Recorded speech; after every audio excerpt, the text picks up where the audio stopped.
If your morning routine leaves your face red and your toothbrush looking like a crushed pine cone, you might actually be doing more harm than good. When catching a whiff of bad breath or body odor, the instinct is to double down. We scrub much tougher, brush way harder, and empty half a bottle of cologne onto our necks to compensate. But a lot of what feels like a deep clean is actually self-sabotage, masquerading as a good hygiene routine. We treat grooming like a contact sport, relying on sheer force to get the job done. Human skin and teeth aren't bathroom tiles, though. Scrubbing them with maximum pressure strips away the body's natural defenses and leaves you vulnerable to the exact issues you're trying to fix. The good news is that solving this doesn't require a complicated $100 skincare routine or expensive designer brands. You can drastically improve how you look, smell, and feel simply by abandoning a few massive misconceptions you've probably believed since you were a teenager. Let's start with the mouth. There is a persistent myth that applying intense pressure to your toothbrush will polish your teeth and make them whiter. This animated diagram shows exactly why that fails. Aggressive brushing acts like sandpaper against the tooth, actively grinding away the protective outer layer, known as enamel. Once that white enamel degrades, it exposes the dentin underneath. Dentin is naturally yellow and highly porous. Brushing too hard actually makes your teeth look more yellow, while causing intense sensitivity to hot and cold liquids. Even with perfect brushing technique, you might still struggle with bad breath, because the teeth themselves are rarely the primary source of the problem.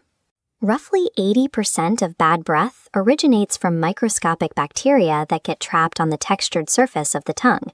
Standard brushing often misses this buildup entirely. True oral care requires two simple adjustments: brushing gently for 2 to 3 minutes to preserve your enamel, and spending a few dollars on a basic tongue scraper to actually eliminate the root cause of bad breath. Moving down to body odor, there's a common hesitation to trim body hair because of the belief that cutting it causes it to grow back thicker and darker. Looking at this macro diagram of a hair shaft, we can see the geometry at play. A razor simply blunts the natural tapered edge of the hair. When that flat, blunt stump breaches the skin, it feels coarser and appears thicker, but the actual volume of the hair follicle never changes. Avoiding a trimmer out of fear leaves excess hair in the underarms and other areas. This excess hair creates a dense trap for sweat and the specific bacteria that produce body odor. That trapped sweat leads to another major mistake: re-wearing a shirt simply because it looks clean to the naked eye. Fabric operates like a sponge. Even if a shirt has no visible stains, it has already absorbed yesterday's microscopic dust and invisible sweat. The moment your body heat warms up that fabric on day 2, it reactivates yesterday's grime, and the smell returns. Reliable odor control requires eliminating these biological traps. You have to maintain your body hair and wash your clothes daily, instead of relying on a visual check to decide if something is clean. When guys try to cover up body odor, they often make 2 errors with their cologne: applying massive amounts to mask the scent and vigorously rubbing the fragrance into their wrists.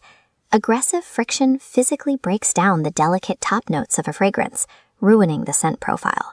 And if you spray it onto perfectly dry skin, the alcohol base causes the scent to evaporate almost immediately. The most effective method is a science called scent layering.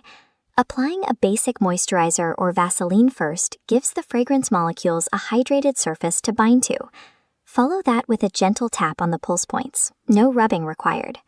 That same lack of moisture often shows up on the face. Many men walk around with dry, cracked lips, assuming it's an unavoidable side effect of the weather that doesn't need attention. This microscopic comparison illustrates the anatomical vulnerability at play. On the left is standard body skin, thick and multi-layered. On the right is lip skin, which is extremely thin, entirely lacks standard protective oil glands, and requires manual maintenance to stay intact. Gently exfoliating dead skin and applying a basic lip balm, combined with properly layered cologne, projects a clear aura of health and attention to detail that no designer clothing brand can match. The final barrier to a solid routine actually happens right after the shower. The standard move is a rushed 10-second towel dry before immediately throwing on clothes. Pulling underwear over damp skin traps moisture in dark, warm areas. Over time, this creates a perfect breeding ground for fungal infections, severe itching, and bacterial overgrowth. Dedicating just 2 extra minutes to completely drying your private areas and properly cleaning neglected spots like the area behind your ears prevents a host of unnecessary physical discomfort. True hygiene is not defined by what is immediately visible to the public. It is measured by the maintenance of the places nobody sees. Shifting away from aggressive, myth-based scrubbing in favor of gentle, anatomically sound habits solves the biological causes of bad odors while keeping your skin and teeth completely intact. Mastering these quiet, invisible routines projects a deep level of self-respect and maturity. People might forget the exact outfit you wore, but they will always remember the cleanliness and confidence you bring into a room.